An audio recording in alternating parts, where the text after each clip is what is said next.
மக்களே, second love ஷோவோட episode number 4ல் ஏகப்பட்ட எமோஷன்ஸான ஒரு செக்மெண்ட் தான் இன்னைக்கான எபிசோடு.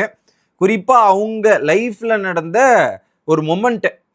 ஸோ பிக் பாஸ்லாம் கதை சொல்ல போகிறோம் அப்படின்ற மாதிரி ஒரு டாஸ்க் இருக்கும் இல்லையா, கடந்து வந்த பாதை, அதில் வந்து எமோஷன்ஸ் மிக்ஸாக இருக்கும்ல. அந்த வகையில் தான் இன்னைக்கு இந்த இருக்கிற கண்டஸ்டன்ஸோட எமோஷன்ஸ் வெளிப்படுத்துகிற மாதிரி ஒரு டாஸ்க்கு. அதுலேருந்து ஒரு சில விஷயங்கள் நம்மளும் எடுத்துக்கலாம் அப்படின்றத பார்க்க முடிஞ்சுது. அப்படி என்னென்னலாம் சொல்லியிருக்காங்க, என்னதான் நடந்தது அப்படின்றத இந்த வீடியோவில் பார்க்க போகிறோம். சேனலுக்கு புதுசாக இருந்தீங்கன்னா சப்ஸ்கிரைப் பண்ணிடுங்க. வீடியோவுக்கு ஒரு லைக்கும் ஐப்பும் கண்டிப்பாக கொடுத்துடணும். நிறைய பேர் சேனலை ஃபாலோ பண்ணாமல் வீடியோ பார்க்குறீங்க. ஃபேஸ்புக்கில் இருந்தும் சரி, யூடியூப்ல இருந்தும் சரி. அதை ஃபாலோ பண்ணிட்டு வீடியோ பார்த்தா எனக்கு ரொம்ப உதவியாக இருக்கும். மறந்துடாதீங்க மக்களே. இப்போ கண்டென்ட்டுக்குள்ளே போயிடலாம். நம்ம நேற்று எபிசோட்லேயே பார்த்தோம், தேஜஸ் வந்து 2 பக்கம் 2 ட்ராக்கை போடுற வேலையை பார்த்தாரு அப்படின்னு நம்ம சொல்லியிருந்தோம். ஒரு பக்கம் வீணா கிட்ட போயிட்டு யூ டிசர்வ் பெட்டர் மேன் அப்படின்னு சொல்லியிருந்தாரு. அப்புறம் பார்த்தீங்கன்னா நேகா கிட்ட போயிட்டோம், நீங்கள் ஏன் ட்ரை பண்ணக்கூடாதுன்னும் போது நேகா தெளிவான ஒரு கிளாரிட்டியை கொடுத்துட்டாங்க.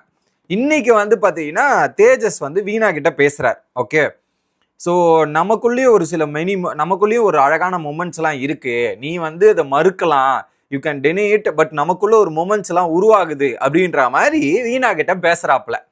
உடனே வந்து தேஜஸ் பேசினதுக்கு வீணா என்ன சொல்லிட்டாங்கன்னா, நீ மிஸ் அண்டர்ஸ்டூட் பண்ணிக்காத, நான் வந்து உங்க கூட ஃப்ரெண்டாக தான் இருக்கேன், எனக்கு என்னுடைய அட்ராக்ஷன் முழுக்க முழுக்க தினேஷ் கூட தான் இருக்கேன் அப்படின்றத தெளிவாக சொல்லிடுறாங்க. நான் வந்தப்ப தினேஷ் தான் செலக்ட் பண்ணேன், அதுக்கப்புறம் அவர் மூஞ்ச பார்க்காம செலக்ட் பண்ண, அங்கே போனதுக்கப்புறம் ஏன் செலெக்ஷன் தப்பு கிடையாதுன்றது எனக்கு ப்ரூவ் ஆயிடுச்சு, அவரு கூட தான் என்னோட ஃபீலிங்ஸ் இதுவரையுமே இருக்குதுன்ற ஒரு தெளிவான கிளாரிட்டி வீணா அந்த இடத்துல கொடுத்துட்டாங்க. அங்கே என்ன பண்ணிட்டாருன்னா, தேஜஸ் வந்து அதை பிரேக் பண்ணி உருவாக்கலாம் ட்ரை பண்ணாரு. பட் அந்த இடத்துல வீணா தெளிவான ஒரு பதிலை அங்கே கொடுத்துட்டாங்க. ஸோ நம்ம ஏன் அவங்க கூட பேசுகிறான்னா, நமக்குள்ள ஒரே வைப் இருக்கு, அதனால உன்னை ஃப்ரெண்டாக பார்க்குறேன் அப்படின்ற மாதிரி சொல்லி முடிச்சுட்டாங்க. அந்த இடத்துல ஒரு பெரிய டிசப்பாயின்மெண்ட் வந்துருச்சு தேஜஸ்க்கு. அடுத்து நேகா போய் சிந்துரி கிட்ட ஒரு விஷயத்த சொல்கிறாங்க. இந்த மாதிரி வேர்ட்ஸை ட்விஸ்ட் பண்ணி பேசுகிறாங்க, ஐ மீன் ட்விஸ்ட் பண்ணுறாருன்ற மாதிரி வீணாவை சொல்கிறாங்களா இல்லை தேஜஸை சொல்கிறாங்களா தெரில. ஆனால் நான் யார்கிட்டையும் இப்படி பேச மாட்டேன், பட் தேஜஸை தான் மீன் பண்ணுறாங்க. ஏன்னா நான் ஃபிசிக்கலாக அபியூஸ் அலிம்பு வச்சுருக்கேன், அதை தாண்டி ஒருத்தர் அலோவ் பண்ணுறேன்னா அப்போ அவங்களுக்கு அந்த ஸ்பேஸ் கொடுக்குறோன்னா அதை மிஸ்யூஸ் பண்ணக்கூடாது, அதெல்லாம் வந்து இது மாதிரி பண்ணக்கூடாதுல்ல அப்படின்ற மாதிரி அவங்க எமோஷ்னலாக அந்த இடத்துல பிரேக் ஆகி அழுகுறாங்க. அங்கே வந்து சிந்துரி ஆறுதல் சொல்கிறாங்க. இங்கே தேஜஸ் வந்து பார்த்தீங்கன்னா அட் அ டைமில் 2 ட்ராக் போடுறதால தான் இந்த விளைவு வருது. ஸோ ஒன்று நேகா வேணும்னா நேகாவை முடிவு பண்ணிக்கணும், இல்லை வீணா வேணும்னா வீணா அப்படின்ற ஒரு கிளாரிட்டி அவருக்குள்ளேயே இல்லை. அந்த கிளாரிட்டி இல்லாமல் இன்னொரு பக்கம் நேகாவும் பாதிக்கப்படுறாங்க, அடுத்து வீணாவும் பாதிப்பு வந்தது. ஆனால் அவங்க கிளாரிட்டி கொடுத்து எஸ்கேப் ஆயாச்சு. இது நடக்குது. இன்னொரு பக்கம் பிரியங்கா வந்து பார்த்தீங்கன்னா தேவையில்லாத ஒரு வேலையை பார்த்துருக்காங்க போல. ஸோ நேகாவோட ஃபீலிங்ஸை புரியாமல் இவங்க ஒரு துருன்னு இருக்கிறதால துருன்னு ஒரு விஷயம் பண்ணதில்ல, அவங்க 2 பேரும் மாற்றி ஹர்ட் ஆகிருக்காங்க. அந்த ஹர்ட்டின் வெளிப்பாடும் அங்கே தெரிய வந்துச்சு. அடுத்து வீணா வந்து நேராக தினேஷ்கிட்டே சொல்லிடுறாங்க, தேஜஸ் வந்து பார்த்தீங்கன்னா இப்போ ஹெல்ப் பண்ணியிருக்காங்க பிரியங்கா வந்து இந்த சில விஷயங்கள் சொல்ல முடியல, இதெல்லாம் பண்ணும்போது அவர் ஹெல்ப் பண்ணி அங்கே ஓப்பனாக வந்து கனெக்ட் பண்ணாங்கல்ல. ஸோ நேற்று வந்து ஒரு டாஸ்க் ட்ரூத் ஆர் டேரில் வந்து பார்த்தீங்கன்னா தேஜஸுக்கு வீணாவை பிடிச்சிருக்குன்னு சொன்னார். உடனே போய் இவங்க ரிட்டனாக சொல்லியிருப்பாங்க அதுதான் அப்படின்றது, இவங்க ஹெல்ப் பண்ணியிருக்காங்க அப்படின்றதும் தெரியுது. குறிப்பாக தேஜஸோட ஃப்ரெண்டு பிரியங்காவாக செயல்படுறாங்க. ஸோ ஆக மொத்தத்தில் பிரியங்கா பல பேரை சேர்த்து வைக்கிறதுல ரொம்ப ஆவலாக இருக்காங்க போல இருக்கு. ஓகே, ஆனால் தேஜஸ் ஓப்பனாக சொல்லிடுறாரு பிரியங்கா கிட்டையும் போயிட்டு, வீணா வந்து என்னை ஃபிசிக்கலாக அட்ராக்ட் பண்ணியிருக்கிறா, ஃபிசிக்கலி நான் அட்ராக்ட் ஆகிட்டேன், அதுக்கப்புறம் பேசி அவங்க கேரக்டர் இருக்கலாம் பார்க்கலாம் அப்படின்றதுக்காக தான் நான் போய் பேசினேன்ற மாதிரி பிரியங்கா கிட்டேயும் ஒரு போய் ஒரு தெளிவான விளக்கத்தை கொடுத்துட்டு இருக்காராம். ஓகே, இது நடந்து முடியுது. இன்னொரு பக்கம் தேஜஸுக்குள்ளேயும் அண்டு தேஜஸ் அண்ட் நேகாக்குள்ளேயும் ஒரு பேச்சுவார்த்தை நடக்குது. ஓகே, நான் வந்து இந்த மாதிரி எனக்கு ஒரு புது இடம், இப்படி எல்லாரும் பர்ஃபெக்ஷனாக இருக்க முடியாது, அதனால நான் இப்படி பண்ணிட்டேன்னும் போது இது ஒரு பேசிக், அதை புரிஞ்சுக்கோ, உன்னால நான் டிசப்பாயிண்ட் ஆகிட்டேன்ற மாதிரி சொல்லி அங்கே அந்த சொல்யூஷன் சாரி கேட்டு முடிச்சிருக்கிறாங்க போல. இன்னொரு பக்கம் பிரியங்கா அண்ட் மோனிஷா வந்து என்ன சொல்றாங்க, நீ விக்கேவை சின்சியரா ட்ரை பண்ணு, அவன் வந்து ஒரு ஃபேமிலி சார்ந்த பையன், அது உனக்கு இதுவாகும் அப்படின்ற மாதிரி பிரியங்கா அட்வைஸ் பண்றாங்க. மோனிஷா வந்து அது எனக்கு செட் ஆகுமான்னு தெரியல, பாக்குறேன்ற மாதிரி சொல்லியிருக்கிறாங்க. ஆக மொத்தத்துல நிறைய குழப்பங்கள் உருவாகுது. அந்த குழப்பங்களுக்கு எல்லாத்துக்கும் காரணமாக ஒரு மூலையில் பிரியங்கா இருக்கிறாங்களோ அப்படின்ற மாதிரி தேவையில்லாம மூக்க நுழைச்சி அந்த வம்புகள்லாம் அவங்க வாங்கிக்கிறாங்கன்றது தெளிவா தெரியுது. கம்முன்னு அவங்க பாட்டுன்னு அவங்க வேலையை பார்த்தாவே போதும், ஹெல்ப் பண்றேன்ற பேரில் கடைசியில் அவங்களுக்கு தான் பாதகமாக ஆக போகுது. இது முடிஞ்சிட்டு இருக்க டைம்ல கரெக்டாக ஸ்ருதிகா ஸோ அந்த வில்லாக்குள்ள நுழைஞ்சு வராங்க. வந்த உடனே பார்த்தீங்கன்னா டாஸ்க் இருக்க போதுன்னு தெரிஞ்சிருச்சு.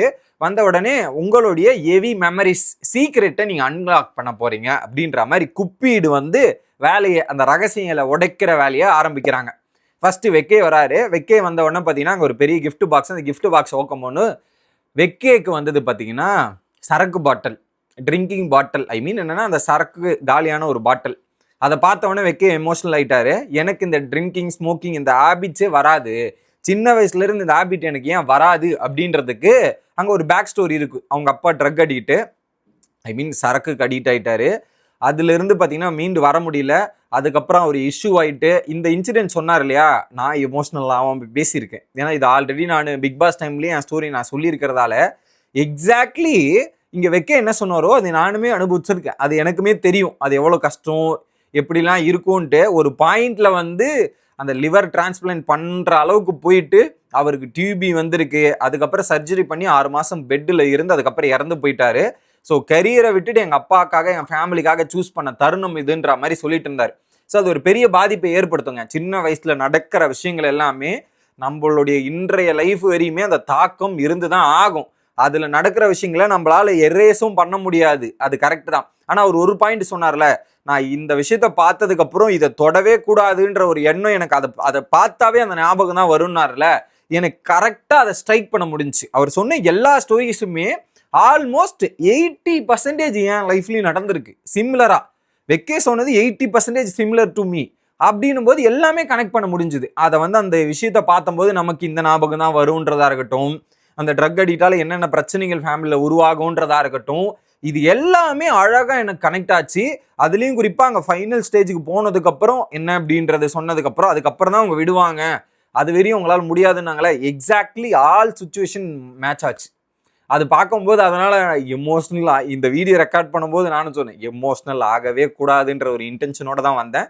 ஆக மாட்டேன், என்ன அதுக்கு முன்னாடி நிறைய வாட்டி சொல்லியிருக்கிறதால வேண்டாம் அப்படின்னு நிறுத்தி வச்சிருக்கேன். அடுத்து ரெண்டாவதாக சிந்துரி வராங்க. சிந்துரிக்கு வந்து பார்த்தீங்கன்னா லாங் டைம் பனிஷ்மெண்ட் அப்படின்ற மாதிரி இருக்கு. என்ன பனிஷ்மெண்ட் அப்படின்னு பார்த்தீங்கன்னா, அவங்களுக்கு 8வது கிளாஸ்லேயே ஒரு லவ் உருவாயிருக்குது ஸ்கூல் சீனியர் கூட. அந்த லவ் வந்து வீட்டுக்கு தெரிஞ்சிருக்கு. வீட்டில் வந்து அவங்கள போட்டு ஹெவியா அடிச்சிருக்கிறாங்க. அடிச்சுது அதுக்கப்புறம் ஸ்கூலில் மாற்றிருக்கிறாங்க. இதில் குறிப்பாக வந்து பார்த்தீங்கன்னா அவங்க அப்பா அம்மா இல்லாமல் இன்னொரு கார்டியன் வீட்டில் நடக்கும்போது அவங்க என்னென்னலாம் ஃபேஸ் பண்ணுறாங்கன்றது, ஸோ அது ஒரு பெரிய ட்ராமா தான். அதுலேயும் குறிப்பாக ஒரு பாயிண்ட்ல 12வதுக்கு அப்புறம் தான் அவங்க அம்மாவை சந்திக்கிறாங்களாம். அப்போ கூட அவங்க அம்மா என்ன சொல்லியிருக்காங்கன்னா, அவங்க இது இன்னொரு மேரேஜ் ஆயிருக்கும் இல்லையா, அவங்க கிட்ட வந்து she is not my kid அப்படின்ற மாதிரி சொல்லியிருக்காங்க. ஸோ அந்த ஒரு வார்த்தையை ஒரு பொண்ணா வந்து கேட்கும்போது எந்த அளவுக்கு வலி இருக்கும்னு யோசிச்சு பாருங்க. அம்மா வந்து என் பொண்ணு கிடையாதுன்ற ஒரு வார்த்தையை அவங்க எதிர்பார்க்கறது, அம்மா எப்படிமா இருக்க அப்படின்ற மாதிரி அம்மா பொண்ணுகிட்ட கேட்கணும்னு ஒரு எதிர்பார்ப்பு இருக்கும். அந்த டைம்ல அந்த மாதிரி விஷயங்கள் நடக்கலன்னும் போது அதுவும் ஒரு பெரிய ஒரு ட்ரமாட்டிக் சுச்சுவேஷனை உருவாக்கும். அந்த ட்ரமாட்டிக் அவங்க நிறைய ஃபேஸ் பண்ணியிருக்கிறாங்க சிந்துரி. அதையும் நம்ம புரிஞ்சுக்க முடியுது அந்த அளவுக்கு பாருங்க. ஸோ ஒரு பக்கம் வெக்கே ஸ்டோரி அது ஒரு ஸ்டோரி, சிந்துரி இது அவங்க இன்னொரு ஆங்கிள் இந்த மாதிரி ஃபேஸ் பண்ணியிருக்கிறாங்கன்னும் போது ஸோ இட் வாஸ் வெரி பெயின்ஃபுல்னா. தேர்டு ஈடன். இவங்களது வந்து மேரேஜ், ஜெர்மனியில் போய் மேரேஜ் ஆனதுக்கப்புறம் அந்த மேரேஜ் ஆன பார்ட்னர் வந்து பார்த்தீங்கன்னா சும்மா குறை சொல்லிக்கிட்டு டார்ச்சர் பண்ணிட்டு இருந்தார். ஒரு பாயிண்ட்ல எனக்கு பயமேல இருந்த பயமே போயிருச்சு, என்னுடைய கண்ணை திறந்து வச்சா மாதிரி எனக்கு இருந்ததுன்ற மாதிரி சொல்லி அவங்க எமோஷனே இல்லாமல் ஒரு தெளிவான கிளாரிட்டி கொடுத்தாங்க. இப்போ வந்து அழவே கூடாது, என் நியூ இயர் ரெசல்யூஷன் என்னன்னா நான் அழாம தூங்கணும்ன்றது தான் அப்படின்ற மாதிரி என்னுடைய டிரான்ஸ்ஃபர்மேஷன் இப்போ சூப்பராக மாறி இருக்கு, பாசிட்டிவாக மாறி இருக்கேன், சந்தோஷமா நான் இருக்கேன். கரெக்ட், அதுதான் ரொம்ப முக்கியம். யார் போனாலும் சரி, யார் இல்லைனாலும் சரி, நம்ம வாழ்க்கையில நம்ம சந்தோஷமா வாழ்றதை தான் நம்ம பார்க்கணும் அப்படின்றத அவங்க கிட்ட இருந்து நமக்கு எடுத்துக்கலாம்.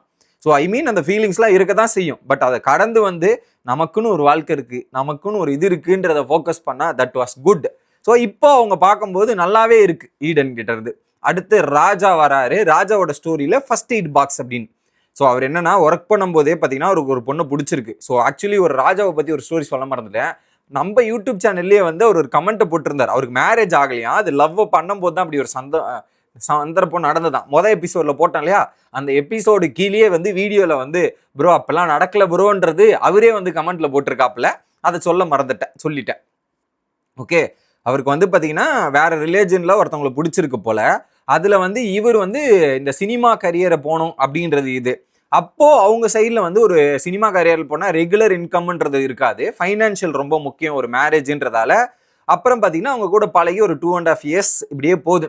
ஒரு பாயிண்ட்டுக்கு மேலே என்ன பண்ணா, ஒரு கிரிட்டிக்கல் சுச்சுவேஷனில் அவங்க நிறைய ஹெல்ப் பண்ணியிருக்காங்க போல, பேசியிருக்காங்க போல இவர்கிட்ட. அப்படி பேசி பேசி ஒரு பழக்கம் உருவாகி இருக்குது. கல்யாணம் பண்ணிக்கலான்ற மாதிரி இவர் யோசிச்சுட்டு சினிமாவை விட்டுட்டு வேற ஏதாவது பண்ணலான்ற மாதிரி போறாரு. இந்த இடர்பட்ட காலத்தில் வந்து கொஞ்ச நேரம் அவங்க சரியா பேசுறது இல்லை போல, கம்யூனிகேட் சரியா பண்றது இல்லை போல. நேரில் போய் கரெக்டா ப்ரப்போஸ் பண்ணலான்றதுக்காக 31 டிசம்பர் 2014 கிளம்பி போறார். கிளம்பி போற இடத்துல ஒரு ஆக்சிடென்ட் நடக்குது. ஹெல்மெட் போடுறதால தலை தப்பிச்சிடுச்சு அப்படின்றத அவர் சொன்னார், நான் சொல்ல. அவர் சொன்னார். அதுக்கப்புறம் கால்லாம் அடிபட்டு ஹாஸ்பிட்டல் அட்மிட் பண்ணும்போது அவருக்கு ஒரு ரியாலிட்டி புரிஞ்சிருக்கு. ஸோ இப்போ நம்ம போய் இறந்துருந்தா கூட அந்த பொண்ணுக்கு தெரிஞ்சிருக்காது, இந்த அளவுக்கு ஒரு விஷயத்தை நம்ம இது பண்ணியிருக்கோமே, என்னது இது அப்படின்ற மாதிரி. இப்போ அடிப்பட்டது கூட அவங்களுக்கு தெரியாது, என்ன நினச்சி என் ஃபேமிலி ஃபீல் பண்ணுறாங்கன்றத அப்போ ரியலைஸ் பண்ணி அதுக்கப்புறம் இந்த கரியரும் ஃபேமிலிக்காகவும் பல விஷயங்கள் பண்ண ஆரம்பிச்சிருக்காரு. எல்லாருக்கும் ஒரு ரியலைசிங் பாயிண்ட் வந்திருக்கும். அவருக்கு அந்த விஷயத்தை ரியலைஸ் பண்ணுறதுக்காக தான் அந்த ஆக்சிடென்ட்டே வந்து இப்போ அவருடைய லைஃப்பை மாற்றிருக்குன்றது அவருக்கு எக்ஸாக்டாக புரிஞ்சிருக்கும். அதை தான் நம்ம பார்த்துக்கணும். எல்லாருக்கும் ஒரு ஒரு பாயிண்ட்ல ரியலைஸ் பண்ணுவாங்க. சில பேருக்கு அந்த டைம் எடுக்கும், அந்த டைம் எப்போன்னு தெரியாது. ஆனால் அந்த ரியலைசேஷன் நடந்ததுக்கு அப்புறம் லைஃபே வேற மாதிரி டிரான்ஸ்ஃபார்ம் ஆகும். அதுதான் இது. அடுத்து அசீமோட ஸ்டோரி பிக் பாஸ் பார்க்குறவங்களுக்கு எல்லாருக்கும் தெரிஞ்சிருக்கும்னு நினைக்கிறேன். அந்த பையனை பார்க்காம அவங்க ஒய்ஃப் வந்து எடுத்துட்டு போயிட்டு கேஸ் போட்டு இந்த சம்பவங்கள் நடந்ததுல அந்த ஒரு எக்ஸ்பிளனேஷன் கொடுத்தார். ஸோ அதனால பார்த்தவங்களுக்கு தெரியும், பிக் பாஸ் பார்த்தவங்களுக்கு தெரியும்ன்றதால அந்த டாப்பிக்கை பெருசாக நான் டீப்பாக தொடலை. அடுத்து நேகா மிஸ்ஸிங் ஃபாதர் ஃபிகர் அப்படின்ற மாதிரி. ஏன்னா நேகா இதுலேயுமே நேகா சொன்ன ஸ்டோரி என்னால் ரிலேட் பண்ண முடிஞ்சு. அவங்க சின்ன வயசுலேயே வந்து அவங்க அப்பா வந்து செம்மையாக போட்டு அம்மாவை டார்ச்சர் பண்ணி அடிப்பாராம். அதில் வந்து பார்த்தீங்கன்னா ஒரு பாயிண்டில் அவங்க அம்மா வந்து பிரிஞ்சுட்டாங்களாம், இது பண்ணிட்டாங்களாம், செப்பரேட் ஆகிட்டாங்க. ஆனால் மோஸ்ட் ஆஃப் த ஃபேமிலிஸில் எவ்வளோ சண்டை எவ்வளோ சச்சரவுகள் இருந்தாலுமே ஒன்றா இருக்கிறதுக்கு காரணம் அந்த பசங்க. அந்த பசங்களுக்காக எல்லாத்தையுமே பொறுத்துக்கிட்டு இருக்கிற அம்மாக்கள் நிறைய பேர் இருக்காங்க. அதுதான் ரியாலிட்டி. அவங்க வெளியே சொல்ல முடியலனாலும் இந்த அதை பொறுத்து பசங்களுக்காக இருக்கிறாங்க. அந்த இதில் ஒரு பாயிண்ட்ல இவங்க செப்பரேட் ஆகிட்டு ஒரு பாயிண்ட்ல வந்து ஒரு பஸ் ஸ்டாண்டில் இருந்துருக்கிறாங்க. 3 days ஒரு சர்டன் அமௌண்ட் தான் இருக்குது. அந்த டைம் பார்த்தீங்கன்னா வீணாக்கு மந்த்லி இஷ்யூ ஒன்று வரும் இல்லையா கேர்ள்ஸ்க்கு, அது அங்கே வந்திருக்கு. அப்போது அவங்க இருந்த காசை கொடுத்து இன்னொருத்தர் வந்து ஹெல்ப் பண்ணி இது பண்ணி கோயம்புத்தூரில் செட்டில் ஆகி இவ்வளோ தூரம் வளர்ந்துருக்காங்க. ஆனால் இதில் வந்து சூசைட் பண்ணிக்கலான்ற தாட் வரையுமே போயிருக்கு. பட் அதெல்லாம் தாண்டி சூசைட் ஒரு முடிவு இல்லை அப்படின்றத தாண்டி இப்போ வந்து இவ்வளோ தூரத்துக்கு வந்திருக்காங்கல்ல, அதுவே அவங்க அம்மாவுக்கு பெரிய விஷயம். ஏன்னா அப்போ இது பண்ணியிருந்தா ஒன்றுமே தெரியாமல் போயிருக்கும். ஆனால் இப்போ அந்த ஸ்ட்ரகிள்லாம் தாண்டி வந்து இப்போ ஒரு நல்ல நிலைமைக்கு இருக்காங்களே, அதுதான் அவங்க அம்மா கட்ட கஷ்டத்துக்கு ஒரு பெரிய சக்ஸஸாக இப்போ வந்திருக்கிறது தான் அப்படின்றது தான் நான் பார்க்குறேன். Okay, final story it was different. ஆனால் இது ரொம்ப ஓவராக இருக்குங்க. அதில் அந்த டிமாண்ட் எனக்கு ரொம்ப வருத்தமாக இருந்தது. மோனிஷா என்னென்னா 8 year லீகல் ஸ்ட்ரகிள். ஐ மீன் அவங்களுக்கு கல்யாணம் ஆகி அந்த செப்பரேட் டைவர்ஸ் முடிகிறதுக்கு 8 வருஷம். இதில் குறிப்பாக கல்யாணம் ஆன 1 மாதம் 14 நாள் உங்கள் அப்பா இறந்துட்டு போயிட்டு இருக்காரு. அதுக்கப்புறம் இவங்க நிறைய ஸ்ட்ரகிளை ஃபேஸ் பண்ணியிருக்கிறாங்க. 100 சவரன் வேற போட்டு கொடுத்துருக்காங்க. அந்த 100 சவரன் போட்டு கொடுத்துட்டு கேஸ் நடத்தும் போது இவர் என்ன டிமாண்ட் வச்சிருக்காருன்னா, அந்த 100 சவரன் கொடுத்துட்டு நான் டைவர்ஸில் சைன் போட்டுறேன்ற மாதிரி சொல்லியிருக்காங்க. அதுக்கப்புறம் ஒரு டைவர்ஸ் நடந்து முடிஞ்சு சைன் போடும்போது அவ்வளோ சந்தோஷத்தில் மோனிஷா சைன் போட்டிருக்காங்க. ஆனால் 100 சவரன் அநியாயங்க ஐயா, அதுக்குன்னு 100 சவரன் இது 2 பேருக்கும் செட் ஆகலன்னு வெளியே அப்போ அவங்க கொடுத்த காசு மட்டும் அந்த சவரன் மட்டும் தேவையா, நான் புரியலையே எனக்கு அப்படின்ற மாதிரி தான் இருக்குது. அந்த சவரனை வாங்கிட்டு சைனை போட்டு அவர் ஆட்டையை போட்டு அமுச்சு விட்டுருக்காரு போல. அதை தாண்டி இன்னொரு சம்பவம் நடந்திருக்கு. இது ஒஸ்ட் சினாரியோ. என்ன பண்ணியிருக்காங்க, அந்த அவங்களுடைய பர்சனல் ஃபோட்டோஸ் இருக்கும் இல்லையா, அந்த ஃபோட்டோஸை லீக் பண்ணி அவங்க ஃப்ரெண்டு வந்து அதை சொல்லும்போது எவ்வளோ கேவலமாக பண்ணியிருக்க, எவ்வளோ ஒஸ்ட் பிஹேவியர், சீப்பஸ்ட் பிஹேவியர் அப்படின்ற ஒரு விஷயம் அந்த இடத்துல பண்ணியிருக்கிறாரு. பாருங்க, ஒருத்தரை நம்பி கல்யாணம் பண்ணியிருக்காங்க. இது அப்படியாப்பட்ட நபர் எந்த வேலையை ஒரு கேடுகட்டத்தனத்தை பண்ணியிருக்காருன்றது பாருங்க. அதை கேட்கும்போது எப்படி இருக்கும் பாருங்க. அந்த மாதிரி ஒரு சுச்சுவேஷன்ல அவங்க அனுபவிச்சிருக்காங்க. அதுல இருந்து இப்ப மீண்டு வந்திருக்காங்க. அந்த இடத்துல சுதிகா போய் ஒரு ஹக் கொடுத்தாங்களே, சூப்பரான விஷயம். இதுல இன்னும் என்னென்ன பாருங்க, நம்பி கூட இருக்கிற ஆளே எப்ப வில்லனா மாறுவான், எப்ப நமக்கு எதிராக என்னத்தை பண்ணுவானே தெரியாதுன்றத இந்த ஒரு இன்சிடென்ட்ல இருந்து கத்துக்கலாம். ஒவ்வொரு ஸ்டோரியில இருந்து ஒவ்வொரு விஷயத்தை கத்துக்கலாம். ஆனா எல்லார் லைஃப்லயும் ஸ்ட்ரகிள்ன்றது இருக்கத்தான் செய்யுது.